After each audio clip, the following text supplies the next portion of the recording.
Now Jael would rule. The Anunnaki had returned, and through him, their will would be done. Alalu's ascension to the throne of Nibiru was swift, but it was far from peaceful. The palace still bore the echoes of rebellion, the halls still smeared with the blood of the fallen. Alalu had slain Lama, and though the crown now rested upon his head, his rule was immediately clouded by uncertainty. The people whispered, some in awe of his strength, others in doubt of his legitimacy. After all, he was not of royal blood, not a true descendant of the line of An. The legitimacy of Alalu's claim was heavily questioned. Lama, while only adopted, had at least been recognized as a rightful heir due to his connection to Duru, the seventh seed of An. But Alalu, he was a warrior, a usurper. The people of Nibiru, the nobles, and especially the scholars, were wary of this sudden shift in power. In the royal court, unrest grew. The advisors who had once stood by Lama now hesitated before Alalu. Some sought to flatter him, others plotted in the shadows. The most dangerous of all, however, was the queen, Lahama. She had been loyal to her husband Lahma until the end, and now she seethed with hatred for the man who had killed him. Alalu knew this, and though he had claimed the throne, he was not safe. The kingdom was in disarray, with food and water still scarce, and the gap in Nibiru's atmosphere growing ever larger. The threat to the planet was more real than ever, and yet, like his predecessor, Alalu delayed. He surrounded himself with warriors, securing his position by force, but that did little to resolve the impending doom. Meanwhile, the scholars and sages continued to insist on the solution they had offered Lama: gold.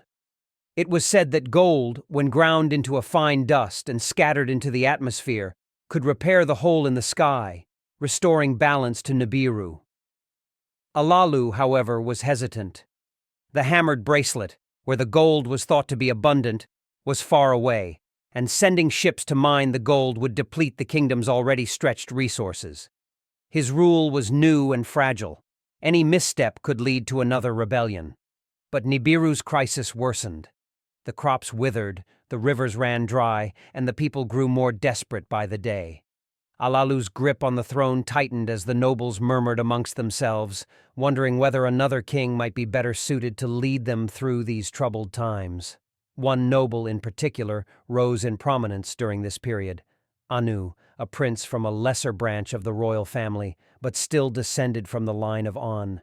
Unlike Alalu, Anu was seen as a legitimate ruler, someone who could unite the people and make the difficult decisions that were needed to save the planet. Anu began gathering support in secret. He did not challenge Alalu directly, but he spread word of his concerns about the king's inaction.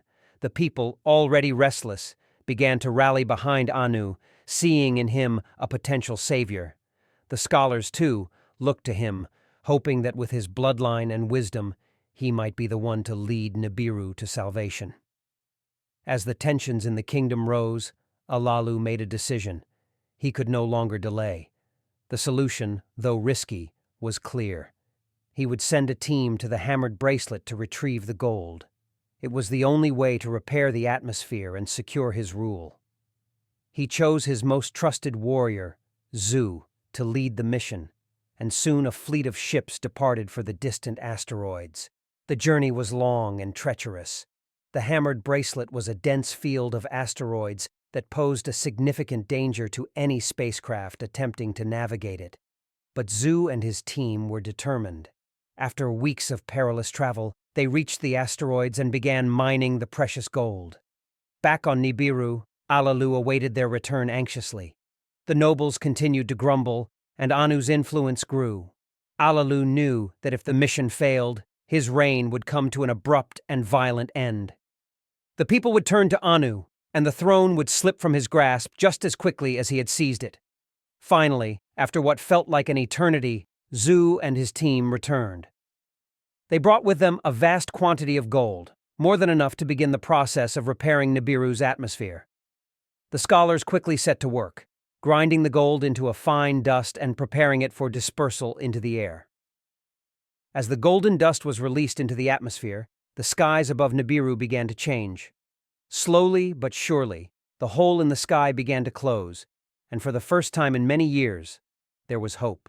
But Alalu's troubles were far from over.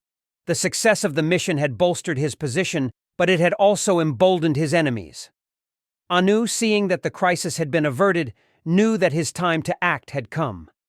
He challenged Alalu to a formal duel, invoking the ancient laws of Nibiru that allowed for disputes over the throne to be settled in combat.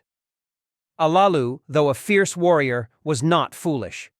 He knew that Anu was a powerful opponent, and that if he lost, his reign would end in disgrace.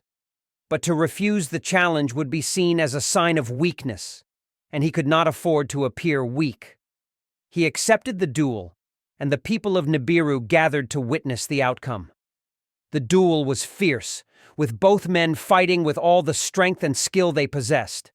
Alalu fought with the desperation of a man who had everything to lose, while Anu fought with the confidence of one who believed he was destined to rule. For a time, it seemed that Alalu might prevail, but in the end, Anu's superior skill won out. With a final blow, Alalu was defeated. Anu spared his life, but stripped him of his title and banished him from Nibiru. Alalu, once the king of Nibiru, was now an outcast, forced to wander the stars in search of a new home.